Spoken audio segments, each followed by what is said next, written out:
ఇప్పుడు నేను చంక పొడవు వచ్చేసి 6 ఇంచులు అనేది మార్కింగ్ వేస్తున్నానండి. ఏ సైజు బ్లౌజ్‌కైనా 6 ఇంచుల చంక అయితే మనకు సరిపోతుంది. 6 ఇంచులు మార్కింగ్ పెట్టాను కదా! ఇప్పుడు నడుమండి. నడుము వచ్చేసి ఇదిగోండి ఇక్కడ నుంచి మనకు ఫిట్టింగ్ కొలతది. ఒక 1 ఇంచ్ వచ్చేసి మనకు డాట్ అనమాట. ఓకేనా? 9 ఇంచులు పెట్టా. 32 ఇంచెస్. ఓకే. పైన చెస్ట్ లూజ్ కూడా ఇక్కడ 9 ఉంది కదండీ! పైన కూడా 9 అయితే సరిపోతుంది. ఒక పావు ఇంచు గాని, ఒక హాఫ్ ఇంచు గాని పెంచుకుంటే అదిగోండి దాని మీద స్ట్రెయిట్‌గా అయితే మార్కింగ్ పెట్టాను కదా! అక్కడ చెస్ట్ లూజ్ 9. ఓకేనా? 9 అయితే ఇప్పుడు కొంచెం అనేది పెంచుతున్నాను. ఒక్క పావించ్ జస్ట్ అట్లా. ఇప్పుడు కరెక్ట్‌గా మనకి చెస్ట్ లూజ్ అనేది ఈక్వల్‌గా వస్తుందండి. కరెక్ట్‌గా వస్తుందనమాట. దేనికైనా అంతేనండి.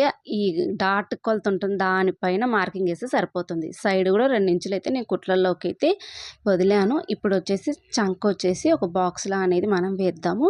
రౌండ్ నీట్‌గా రావడం కోసమైతే ఈ విధంగా అయితే మార్కింగ్ వేసుకోవాలండి. ఇలాంటి వీడియోస్ మీకు ఇంకా కావాల్సొస్తే నా ఛానల్ లైక్